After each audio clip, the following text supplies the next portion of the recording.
Ladies and gentlemen, welcome to a special edition of the Money Mondays here in Miami, Florida. We are at the Move Studio. Normally, as you guys know, I do this in an RV motorhome traveling around the country, but we're in Miami. I'm at the Move, and I have a back-to-back podcast starting off with our first special guest. This gentleman has built up a business that has done hundreds of millions of dollars in revenue. And as you guys know, we cover three core topics: how to make money, how to invest money, how to donate to charity. So we're going to start off with our first guest. He's going to give his quick 2-minute bio, so we get straight to the money. My name's Andrew Bachman. I grew up in Wayland, Massachusetts. My parents were physicians. I had sisters that are 10 years older than me. Spent a lot of time by myself growing up. I'd be in the woods, walking around, playing with, trying to keep myself busy. And I had a lot of confidence as a young boy when I was alone. And I always thought I was going to do something great in this world. I thought I was going to be an athlete. I thought I was going to be a famous actor or something like that. When I got to public school, it hit me in the face that that was not necessarily going to happen for me. I was very small. I was a 103-pound wrestler in high school, so I was always a runt in high school. I didn't get laid till I was 18 years old, and I wasn't popular, but I always loved I loved fighting with the bigger kids and always going to the parties and mixing it up. But high school and middle school was not a safe time for me. And I remember junior year of high school being in the locker room after wrestling practice, and a kid comes in. This is the year 2000. Kid comes in. Mark Zuckerberg didn't exist for 6 years, basically, at that point. So people weren't using the word entrepreneurship. And a kid comes into the locker room all excited because he just got into this college called Babson College and goes, I just got into the #1 school in the world for entrepreneurship. And I looked at him and I said, what the hell is that, like a lung disease? And he said, no, entrepreneurship. Arthur Blank went to my college. He got fired from his job, went to the coffee shop and wrote the business plan for the Home Depot on a napkin and started the Home Depot. Now he's a billionaire. He owns the Atlanta Falcons. And I said, oh, that's what I'm going to do. I somehow took a gap year. I applied to Babson. I got in. And freshman year, literally day one, that would have been the fall of 2002. I was in London. I got there August of 2001. 9/11 happened the next month. I finished my semester there. I got into Babson. I came home the next fall. I started at Babson. And I drive into campus, and I'm driving a Ford Explorer wearing Abercrombie & Fitch, thinking that's as bling-bling as the world got, because that's all I knew. And that's when I saw a bunch of Arab kids and international kids flying around campus in Ferraris, living at the Ritz-Carlton, and a kid and I get all excited. I get invited out to a nightclub in Boston. I show up. I didn't know you needed $20 to pay cover charge, so I had to sneak into the nightclub. And when I got downstairs, it was called Aria, back in the day in Boston. I see these kids buying Cristal on black cards, and this wrestler competitive rush came over me. And from that moment on, I just started trying to start and build businesses, and I failed thousands of times, ended up partnering with a really smart kid out of my college dorm room. We made $1 million from college. We subsequently made did $1 billion in sales in the affiliate marketing space. I got into a bunch of trouble, learned my lesson for about 5-6 years of my life, and started working with a Harvard neuroscientist who was trying to sell the Department of Advanced Research Projects technology. The U.S. military has a branch called DARPA. It stands for the Department of Advanced Research Projects. If you go to DARPA, they literally spend $1 trillion a year to make sure that we have the safest, most technology advanced military in the world. And if you go to them and say, hey, I've got this bracelet, when a soldier wears it, their brain's going to be 60% more effective under stress. They'll smile and say, okay, how much you want? And you say $10 billion, and they'll cut you a check because they print the money and they got the budget. And I was doing that all up until COVID. I wasn't making a lot of money doing it, but I was really into it. This doctor, again, I completely fast forwarded because he only gave me 2 minutes, and I'm probably at 5.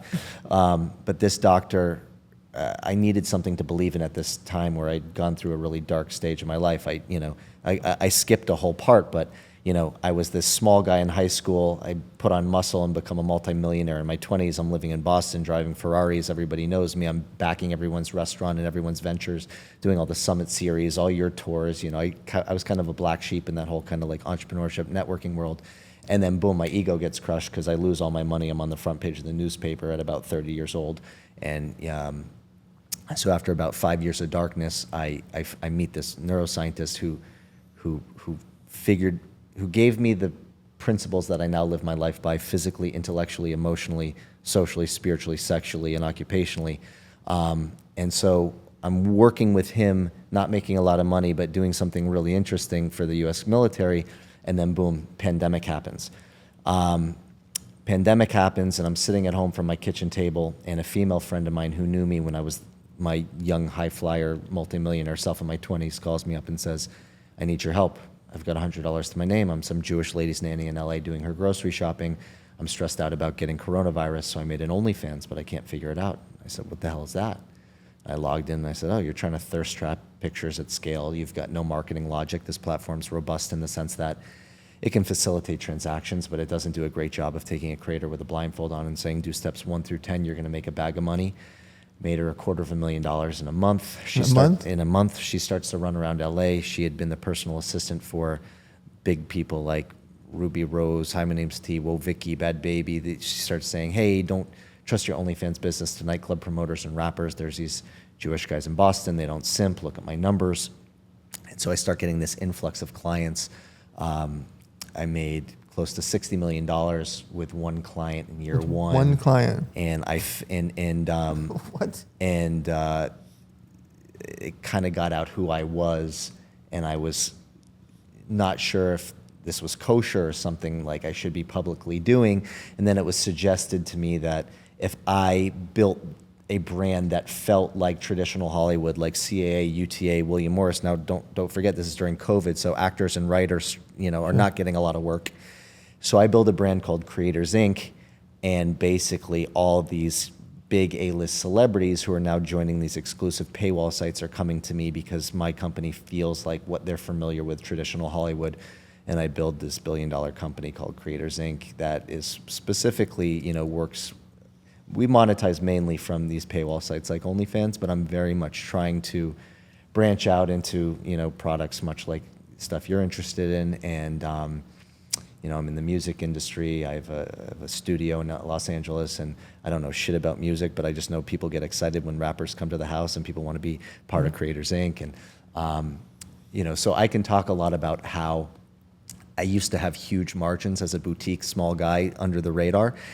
And I didn't have a name. I was just Andy, but I knew I was the biggest in the space. And I came to LA one day, and I tried to sign this girl, and she looked at me and goes, who the hell are you? Like, I'm with Unruly. And I go, oh shit, I need a brand, right? And that's the moment I started building Creators Inc. And now I'm pretty sure we're by far the most dominant name in the space. So OnlyFans is the primary focus, but are there other paywalls you're working on? Not really. Okay. Everybody else is competing for crumbs. You've got the passes, you've got the fan fixes, the wide apps, the ultraviolets. They're all kind of like competing for the non-nude girls that want to make the bag, but they're like worried they're not going to get a high-value man if they have OnlyFans, or they don't want to be associated with the stigma. They're all competing for really tiny crumbs. And, I think I want to say October 2021, OnlyFans came out and said, hey, we have to go non-nude because they were going to lose their processors. And all the content creators quickly scattered to signing up for like all these like alt shit versions, like Fan Centro, Fan Zen, Fansly, whatever. And I think they all got on these platforms and realized there was no customers, there was no money, and those sites were janky and not prepared for the rush. Then I think the voice of these liberal creators like, the sex workers, which traditionally large banks don't mess with because they make too much money off Main Street, grocery stores, gas stations, they don't touch taboo. They said, crap, we're on the wrong side of this. And they opened it up, and I think OnlyFans, again, I'm not speaking fact here, so don't quote me, but I think OnlyFans went from having to process with kind of like European, Mauritius, Isle of Man, Gibraltar. They got Wall Street technology, and then it opened back up, and then they just went like this. So there's word that they're trying to sell for around $8 billion. Is that a real life thing? That's the word on the street. I don't have specific proof, or I've had conversations. I would definitely keep them private. I think there's some personal reasons that the founders might be considering a liquidity event. But if you want my... $8 billion, anyone should be considering a liquidity event, right? Even if that's a big gamble to take. Here's the thing I always think about when it comes to exits. So let's say they keep it going, right? And are they hoping to get to 10 to 12 to 14 to 16 to 20? At some point, there's a cap. No one's going to buy them for 20 billion or 40 billion at some point because there's a few dozen companies or private equity groups that would pay that for anything, right? They don't have the capital for it. So would you gamble in Las Vegas $8 billion to make 12 or 16 or 20?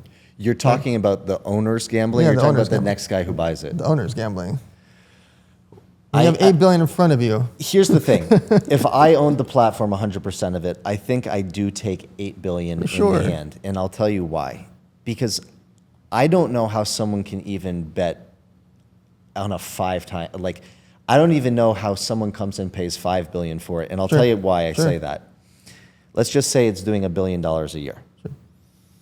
What are the odds in the next 5 years that like AI or regulations don't disrupt it? They're not zero. I'm not saying that's likely, but the odds aren't zero. Right. There's AI influencers. There's AI agencies. I get ads for the OnlyFans agencies of like AI girls. I'm like, things can change. Yeah. We don't know that it's going to change, but it can change. Yeah. So it's a big gamble either way. But again, for me, like I started this business with basically $0 from a laptop, squatting in my parents' house on Cape Cod. So if my business went away tomorrow, I've said this to you before, I'm smiling, right. And like, I look at OnlyFans all-time history, I think revenue per employee, it's like the best company ever, right? They've got 40 employees. Wild. NVIDIA's like, they've got 40 employees. I'm a parasite of OnlyFans. I have 800 employees. I have 40 employees in my card stores.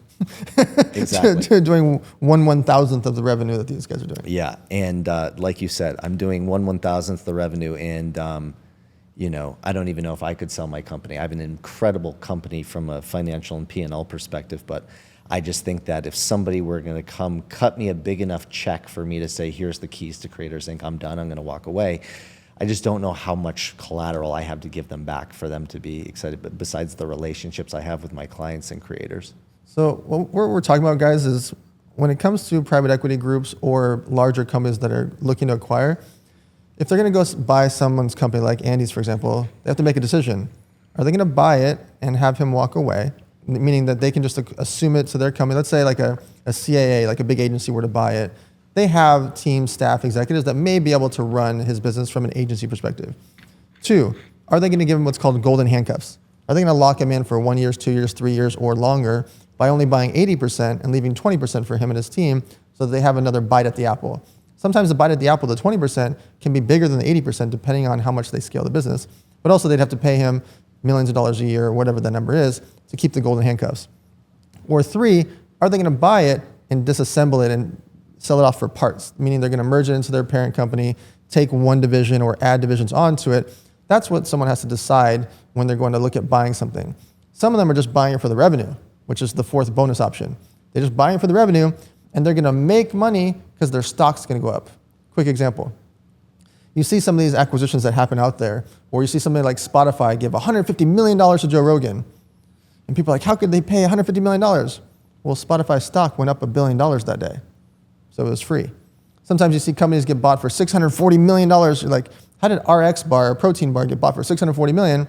Well, their stock went up $2 billion when they bought it. So it's free.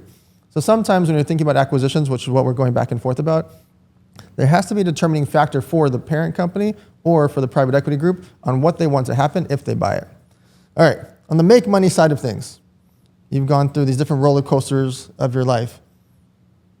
You built this company to doing hundreds of millions of dollars, and then it stops. Whether you sell it or you keep it going and have someone as a CEO come take over. Is there something that the make money part, does the drive ever go away when you start to make a lot of money after you've been broke before? Like, could you just stop and go sit on an island today? If I handed you $1 billion, would you just stop? I used to really like golf a lot. I loved golf. I never grew up with golf, and after I sold my first company, I joined a couple country clubs outside of Boston. I started to gamble with all these guys, and my slice would go like this. And I'll never forget this billionaire from Boston. His name's Patrick Lyons. He was actually a nightclub entrepreneur, but he made a lot of money. He says to me on the first tee at Pine Brook Country Club, one of my first days of learning how to play golf, he goes, how about a $5 game of Wolf? Somehow this fucking guy beat me for $3,600 in a single round of golf. I didn't say a word. I went home. I did my research. I flew to Boca Raton. I hired Dave Pelz, who was Mickelson's short game coach. I did nothing but chip and putt For a week straight, I went back north and I ate their lunch. Right. I took 20 shots off my game. They were pissed. All these guys up there. I really like golf. I don't know about sitting on an island, but And could you just play golf for the rest of your life if someone gave you $1 billion? I think you go through phases. And I think the grass is always greener. I think once you completely retire, like imagine, you work really hard for, I can't put this on you because you're a unicorn, but I'm just saying, say you had a $5 billion liquidity event and you took a couple years off and you were just, focusing on health and all the other stuff, meditation. You said, like, I'm going to take a beat on capitalism because I make more money in interest from my $5 billion than I can in my entrepreneurial ventures. I think like guys like us, you're at the gym and you see these guys coming in and they're on the phone and they're all stressed out and they're in the trenches. I think we would miss that. We would get terrible FOMO. So I think you got to go through phases. I think you can ebb and flow. I will say this, like after I sold my first company, I played golf. Like I flew my friends around on a jet and we played Core Crenshaw courses all over the country for like a year straight. And then I did a reverse merger and took a company public in the supplement space because I was like, all right, enough of this. But so like I think you yin and yang a little bit. I definitely know this. Like the last 5 years has definitely beat me up a lot. I take care of my health. I only eat a certain way. I don't drink alcohol. I don't drug. I have very few. I don't have vices really. I don't chase women. I don't gamble. I have a cold plunge in all my homes. I'm in that thing first thing when I wake up. But my cortisol level has definitely spiked. I don't sleep well because, I go to bed, playing chess on all the things that I'm trying to fix rather than sleeping. So, you've got to look into that. And, I want to live a long, healthy life because, I thought about the other day, if I died tomorrow, I really wouldn't have regrets, but like all of my pain and stress is about more money. Right. And I don't need more money. You and I have had this conversation. Like, I have a very low burn. I did the math the other day. I was like, I could live my lifestyle for the next 250 years. But yet, like, I'm just constantly worried about, like, my next competitor catching me or one of my account executives fucking me over. Like, it's like, I guess it's just part of the journey. You got to check yourself. I have a solution. So for 8 years of running the agency, Elevator Studio, I was everything. I couldn't leave the office because I had to write Kylie Jenner's caption. I had to go drop off Fashion Nova dress at Kim's house. I had to go to Tyga and bring him Fit Tea or some brand, DraftKings or Postmates. I felt like I had to do literally drive to their houses, write their captions, copy and paste it. I did the wire transfer. I wrote I thought I had to do everything. In 2019, I finally hired a CEO. 30 years in the TV game, almost 60 years old. He's got all this experience, and I was thinking, if I'm going to do this, I want to go to where the puck is going. I want to hire someone above my pay grade. We were doing 18 million at the time. And I thought, am I really going to give someone equity for the first time? No one had a piece of Elevator Studio. I never raised a dollar. Am I going to pay this guy this much money to do it? We went from 18 million to 60 million.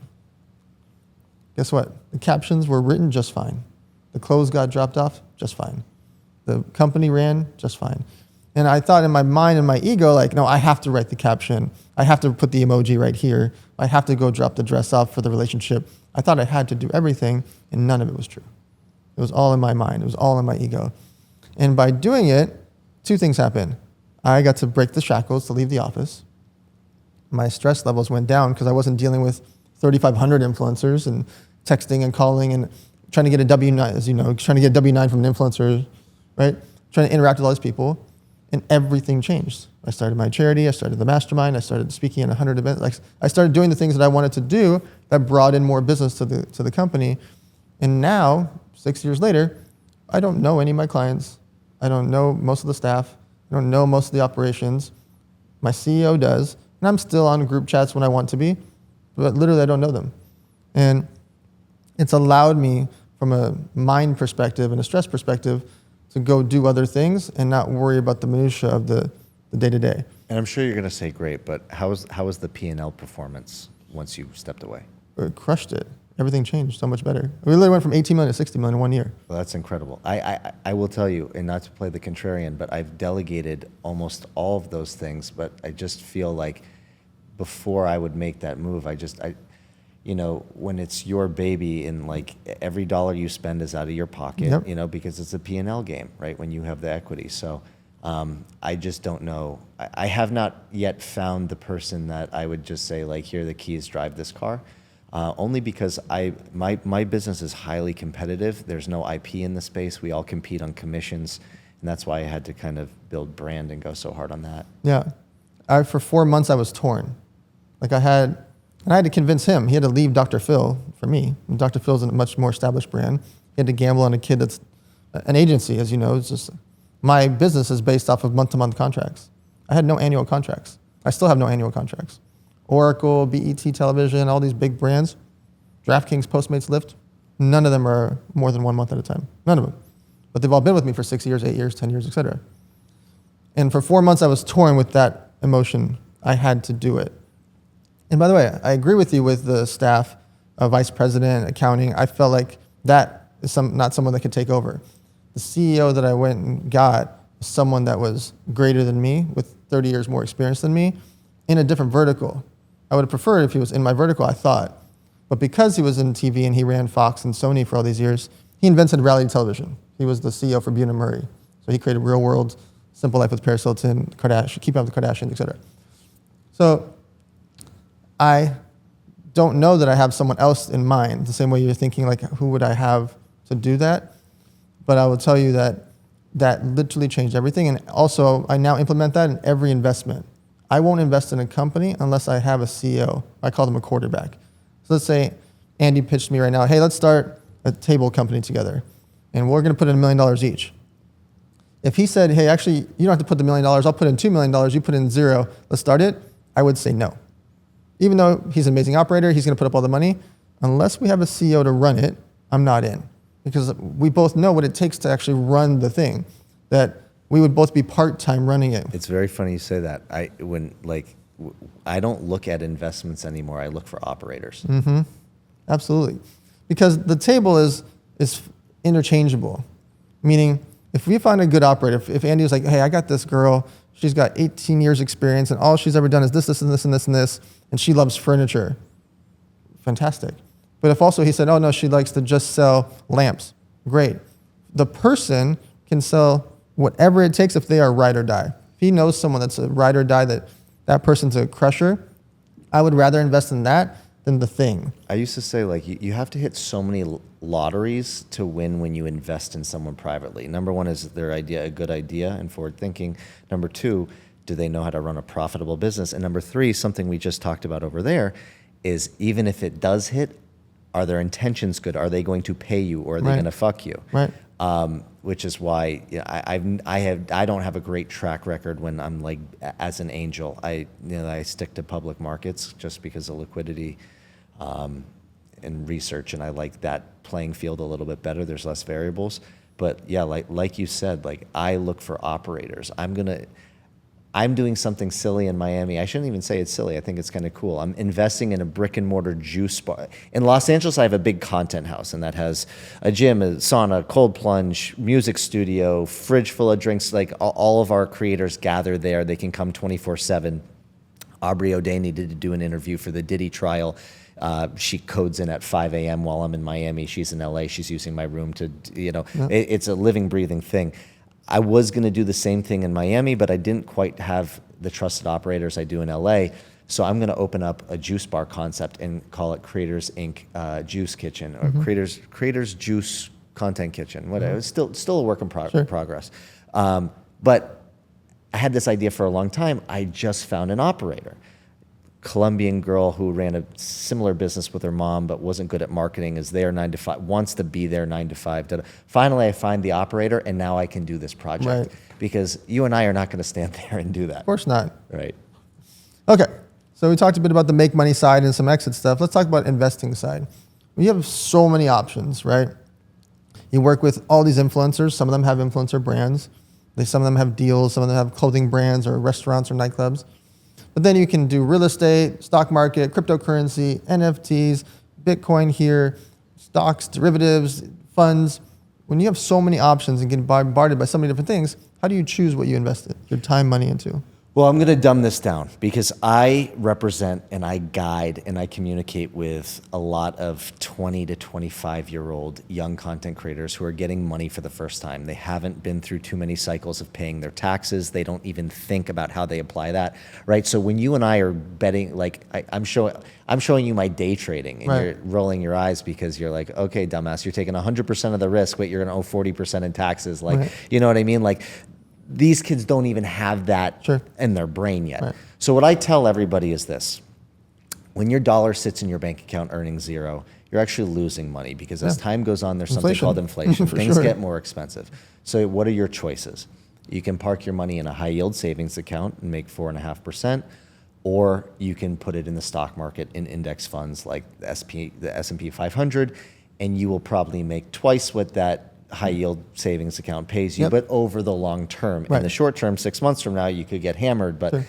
in the long run, if you're long-term minded, that's probably your best bet, Mm-hmm. plus long-term capital gains. Now, that's a very vanilla, boring answer, but like I said, I think for a large audience listening to this, that might hit the most. Now, when it comes to a hot take, right now in my portfolio, I am getting everything out that I think could possibly be susceptible to AI that is not positioned properly for that. And I'm going all in on gold standard stuff that I think AI is going to flush. I think we are in the Stone Ages right now. Gary Vee had a good hot take. He said, the first television commercials were radio ads, because that was the technology everybody knew. People only knew the radio. So the very first TV commercial was a guy sitting there reading a radio spot. Right. That is where we're at on ChatGPT. If your friends are sending you outputs on ChatGPT that are still this long, that is not kosher. That is not P. Right. They're not even thinking hey, ChatGPT, can you make this digestible for Dan? He's important. Right. He doesn't have a lot of time. We're still there. Yeah. And I think there's a huge opening in the marketplace. I wish I were the man I was 5 years ago right now. And that's why I cold plunge. I cold plunge because I'm too lazy to meditate. And 3-minute cold plunge gets my brain where 20 minutes a day of meditation does. But I am going to try to push myself to be so forward. I'm going to do everything I can to learn right now, hyper learn everything I can about AI in the marketplace and position. Because I got lucky. I got to make some money in the last 5 years. And I have real fear. I'm driven by fear more than joy. I worry in the AI world, it's really going to be a world of haves and have-nots. Making money right now is so crucial and important. I don't mean to fearmonger, but it just feels and obviously the tractor didn't kill the world. It created more opportunity. But I just I get concerned. I look at my friends who are lawyers and I'm like, you know how inefficient you people are? Mm-hmm. You know how freaking inefficient you are? If I just had one conversation with somebody, I could solve this in 5 minutes, but 6 months later, because you're going to forget about an email, and 2 weeks later, and you know what I mean? AI is solving that so quickly. Yeah, someone was starting AI for lawyers. They raised some ungodly amount, 500 million or $1 billion, for their seed round. Because people realize most of the things that happens with lawyers is just regurgitated the same thing. That's why it's all based off trials from the past. Trial law is how most are decided. Well, who can figure out trial law better than ChatGPT, right? Rather than an assistant that pays $400 an hour to go research old cases, ChatGPT is going to figure that out in 10 seconds soon. Okay, you mentioned something about the S&P 500. So I wanted to clarify what he just meant. Over the last 92 years, the S&P 500 has returned 11.1% on average. The reason I know this is part of my speech. So I love that you said that. You cannot get a financial manager or planner that's going to beat the S&P 500's average over the last 92 years. There are financial planners that can sometimes make you 20, 30%, sometimes lose you 10%, et cetera. But 11% average for 92 years in a row through recessions, depressions, and all the things that it's gone through is staggering. Last year was 24.6%. Think about that for a second. If you could just put your money into the top 500 companies on the planet and let them work for you, it's really compelling for you guys to research the S&P 500. And guess what? It is super simple. You do not need some big fancy financial planner to do it for you. So it could be a 22-year-old influencer creator that's all of a sudden making hundreds of thousands. they can now put money into something that's returning 11% on average. Can it lose 1 year? Of course. Can it lose for a month? Of course. But investing to me is things that I don't want to sell. I want to invest in things that I don't want to sell. Otherwise, you're trading. So when you're doing a fix and flip, that is not an investment to me. That is a trade. When you're doing a lot of these type of deals that you're looking for, like buying and selling really quickly, or looking at Bitcoin at 100K, sell it for 104, buy it back at 96, etc., you are trading. You're not investing. I invest in Bitcoin when it was $300, and I still invest when it's $100,000 because I'm thinking it's going to be worth millions. I invest into things that I don't plan to sell. How often do you rebalance? I don't. Well, look, right, at one point in future, GE and Daimler Chrysler were the cat's meows before Tesla, right? Like at some point in time, like I think you've got to at least say like, okay, every 3 or 6 months, I have to look at my portfolio because you can't take anything for granted. Like these big companies that we know of as like, remember Toys R Us as a kid? Remember like where are they at, right? Like that was their fault. Well, whatever. Toys R Us should still be crushing right now because they should have been an event space. Think about what you would have spent for your birthday parties there and content creation. Who do you put that on? The leadership. Right, the leadership, for sure. So same with Blockbuster Video. I just think it's important, every quarter to take a look at rebalancing or just, making sure that, your long-term bets are still your long-term bets. Like, I just think like it's some, like, I believe in like semi-active management. The things that, if something were to have a major shift, right? Like let's say Tesla had a new competitor that just was crushing them, or Elon Musk resigns, I would just sell all of Tesla, right? I'd sell my Tesla stock. Not based on fundamentals, not based on the revenue, not based on anything, but I'm betting on Elon Musk. Sure. Right? The only guy that's going to be a multi-trillionaire. If I could own one company in the world to this day, it'd be Meta. Right. Because I just think Zuck is unbelievable. If Zuck got hit by a bus, I'm out. Out. Instantly. And I don't care if they hire the fanciest CEO in the world, I'm out. The guy lived and breathed the same thing. Although Tim Cook did such a, post jobs, like what a job he's done. Yeah, from an efficiency perspective, not from a brand perspective. Steve Jobs was still the guy that we all were enamored by. Tim Cook we don't talk about. We talk about it because we're researching and studying it. But if Tim Cook walked by, no one would know who he was. Steve Jobs, people would be taking selfies, right? From the brand vision. The efficiency that Tim Cook created obviously is much better than what Steve Jobs had. So, speaking of Jobs, I think about him every day. Yeah. Yeah, there's a story about him on his deathbed basically saying, like, I worked my whole life to become a billionaire for what? To get sick and can't pay anyone to take this from me. And I think about literally like Steve Jobs, like Apple founder, right? Yep. Like what he would give to come back and have my shittiest day. Right. All of it. He'd give away $50 billion in a heartbeat. I think about it a lot, and it's actually the reason that I work so much, because I enjoy it, and I want to do as much for the planet before I go. Now that I have a baby, that will change at some point when she's older, but I'm still in that mode of, I want to do a lot, because I don't know if I'm going to die tonight, next month, next year, or 100 years based on modern technology. I have no idea. And so I'm just trying to do as much as I can. That's why like the sit on the island thing I asked you about. If you handed me $10 billion or $100 billion, by the time I got to the valet, I would still be working on something. It's not about the money part. I just want to do stuff for our society. I want to do stuff for charity. I want to do stuff for businesses. And I think of entrepreneurialism and investing as charity. I want to ask you a question. Please. Talk to me about your wavelength. Dan Fleyshman's wavelength. Like, you're very driven, yet you feel very desire-free. Like your motivation to work every moment, like before you get to the valet, but not get crushed by roadblocks or no's or failures or things like that or L's. I mean, I know you well enough to know that, like, I don't think you're ever going to be hungry or have to worry about a roof over your head. So do you just feel like everything else is bonus time, and like, is it a monk-like philosophy that you live by? Like, just touch on that. It's the game, right? I've had the same watch for 17 years. I haven't bought another watch. For 7 years, I didn't even have a car. Right? I don't do it for the stuff. What I do is the game part of it is so fascinating to me because I look at things that are curable. Homelessness is curable. Hunger is curable. Water is curable. And we think about those are the 3 things that humans need to survive.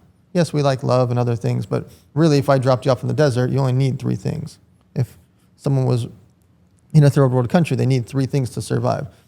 I want to fix those things, and I need to become a multi-billionaire and make friends and impress a lot of very, very rich people to go do those things. And I need the masses to trust me. What are the 3 things? Food, water, oxygen? Food, water, and shelter. Okay. And so I have this obsession in my mind that I can cure homelessness, and I laid out an entire business plan of how to do it. I have a very, very, very intense passion to fix food, because when you think about it, even in America, 1/3 of kids are hungry. That's insane. We're in the #1 country on the planet financially.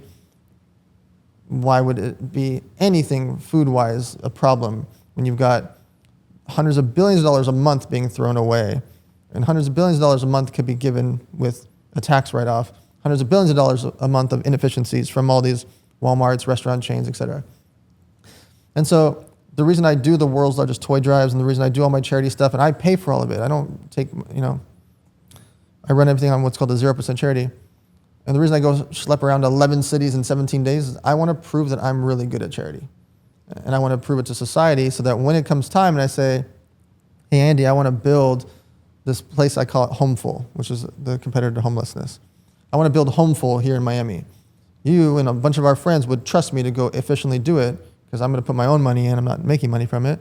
And people will trust in my actions that I'm going to go build this place that's going to remove homelessness from Miami. So I know enough about your podcast to know the 3 core topics. Yeah. How to make, how to invest, and charity. Yep. So I just got to be honest with you. If you asked me what my stance was on charity, I would say call Dan. And I want that in people's minds. It really is, just because when I think of charities, I'm a capitalist, so I think of blindly giving money to entities and trusting they're going to do the right things. Right. I give money to Dan because I think Dan has vetted all of that Right. and found the good stuff. Right. It's the efficiencies of charity, and it's frustrating because in our society, people have that feeling of well, I don't know if I give money to the Red Cross or this company and they're 82% goes to the overhead and 18 cents on the dollar goes to this. I hate that that's in our minds, Yeah. right? I hate that part. And so that's why I do my charities so publicly. And I also want people to replicate my charity stuff because I want it to actually happen at scale. If all of a sudden... What are the top 3 greatest charities in the world right now? I think Charity Water is very efficient. Okay, Scott Harrison. I think Scott Harrison is extremely efficient. There's a group that Timothy Sykes has called Karmagawa. Really? Yeah. Shout out to Tim Sykes. Because he's built over 100 schools. Okay. And so from an efficiency perspective, he has what I care. I don't know. Kind of like Pencils of Promise? Yes. Okay. I don't know Tim's back-end structure of it. I know he puts up a lot of his own money. I just know that he is building schools over and over and over and over and over, and that's what I care about. Tim was one of my first friends in the Really? online space. Amazing. And there was one more. I actually do like Pencils of Promise. They do have a big overhead. So I don't know their financials. But again, I will take efficiency over everything. I want to say 15 years ago, I wrote a $25,000 check, and there's actually a school in Guatemala that was built with that money. I love that. That was my I love family's that. name on it. Yep. And so to me, the charities that can actually go out there and execute on what they're doing, in the city of Watts, there's called the Watts Foundation. And there's a guy named Sticks that runs it. Every year when I do my toy drives or my Thanksgiving food drives, my back to school days, I give everything extra to him because he's so efficient. He will literally drive trucks around and vans around and give it to the women or single moms, et cetera, in his community. Now big organizations are supporting him because he's been doing it for years and years. So I really look at the people that are being efficient with it. Now listen, some charities, they need money to survive. They need money to pay executives to be focused on it. It's not easy. So I'm not trying to dissuade from that.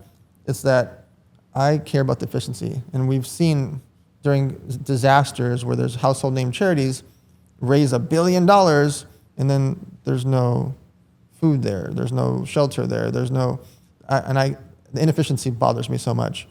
And so that's part of my passion of why I'm working so hard on this stuff is I know that it's fixable and that's the game. So if I create all these different businesses, and also if you and I invest $500K into a company and they go from 2 employees to 10 employees, that's also charity to me. Those 8 new employees are making 50 grand a year, 80 grand a year, et cetera. That is changing a community. That's why I don't mind having thin margins because Right. I support a lot of people. Yep. And so that's where it comes from for me. All right, last question before we wrap up here. When it comes to influencers going from being broke or living on their parents' couch, and now you're making them 50 grand a month, 100 grand a month, some of them $1 million a month. Let's just use a normal number like 20 to 50 grand a month. How can we guide them to not just go light it on fire, go blow all the money like we've seen happen with a lot of football players and rappers? How do we get influencers to actually invest their money? So that's a great question. I think you have to let them. So from my experience, I tried to be Captain America. I tried to be like their father. Do you have a CPA? Are your tax returns ready? Are you doing the right thing? Are you saving?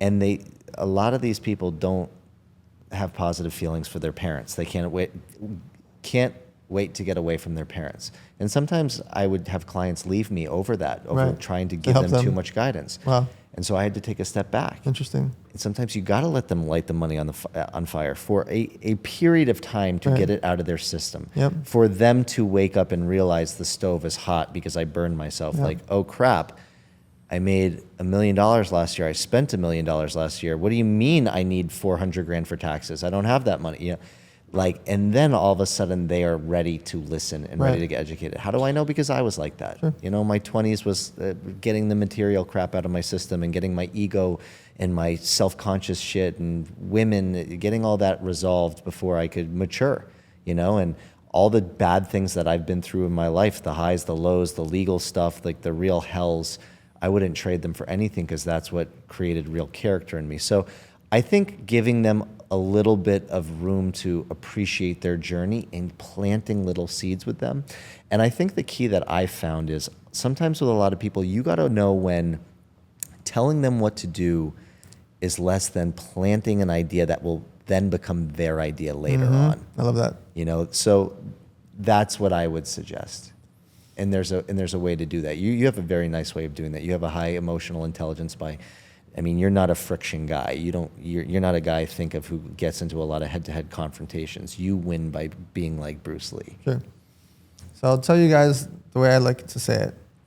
It's okay to buy one watch. Don't buy 4 watches. The second, third, and fourth watch, you're going to become numb to it. It's okay to have aspirations to buy one car. When you buy the third, fourth, and fifth car, I promise you're not going to drive them. You're going to end up driving the Tesla all the time or the Range Rover all the time. You're not going to drive those other cars because you get addicted to one car. You end up wearing one watch. And what happens is people think, oh, I'm going to get a 4-bedroom house. Well, you live by yourself. You're never even going to go in the third and fourth bedroom at all. Never. Not even once. You're like, oh, my friends are going to stay over. They're not staying over. It's rarely ever going to happen. If they do, they're going to sleep on the couch or sleep in one of the extra bedrooms. And by the way, you don't really want them to stay over that long. So you don't need the third and fourth bedroom. You know who the first person to ever make that point in my life was? MTV Cribs. Russell Simmons in his house. He's showing off this beautiful him. He was married to Kimora Lee. And Russell Simmons kind of like, he just looked so disinterested while the camera crew was looking around his mansion. And he kind of says like, you can only sit your ass in one couch at a time. Right, right. Will Smith's dad told him, he's like, why do you have 7 cars? You only have one butt. I'm actually going to have Angela. Angela Simmons is coming on the podcast. She has a great product. It's like almost like a healthy oatmeal type product, like for pancakes, like a batter. So, all right. How can people find you, the company? What if people want to work with Creators Inc.? Tell us all those things. Our Instagram is the best place to go, at Creators Inc. But again, we're building like the safest, most positive creator community in the world. I look to sign people who just know how to make great content. I learned very early on, it is not about what you look like. It is about your ability to make good content, because people who make good content create context with their end user. Their end user feels like they know them, and that is a very sticky audience. They will buy what you want to sell. They will want to see more of you. So it's all about finding good content creators. And by the way, I know you asked one last question about if something about leaving your kids money. Mm-hmm. What's the question? All right. So as you guys know, I have this one main question I ask on every episode. So after you build up this company to hundreds of millions, hopefully billions of dollars over the course of time, what percentage of your net worth will you leave to children? I will consult you for the charity portion. I, in my will leave my kids money. I just don't see why I wouldn't leave my kids whatever money I had left over. But not during my lifetime will I give them money. And I'll tell you why. These Babson International kids, and when I see these 26-year-old kids in Miami that own a $30 million house and wear RM just because their parents were probably shitty parents and felt bad and like just set them up with that stuff. That is not cool to me. That is the most uncool thing you can do for your kid. Because when the wind shifts, they've got no muscle. They don't know what resilience is. They don't know how to survive and win in this world. I just think that is the most whack thing when I see like the ultra wealthy kids that have access to this stuff that's just like, again, like, I don't care how rich I am. Like my kid's gonna work Fenway Park when they're 14 years old, going up and down the thing, going hot dogs, hamburgers, peanut. Why? Because it's like in public sales, somewhat humiliating. Like great fucking job. That was my first job at Jack Murphy Stadium, which is Qualcomm now in San Diego. Peanuts, Cracker Jacks here. All right, guys, you're watching the Money Mondays. Check out Creators Inc. across all social media and have these discussions with your friends, family, and followers. It's important to talk about money because we grew up thinking it's rude to talk about money. I think it's ridiculous. We have to have these discussions, and it's up to you guys to do that with your friends, family, and followers. We will see you guys next Monday on moneymondays.com.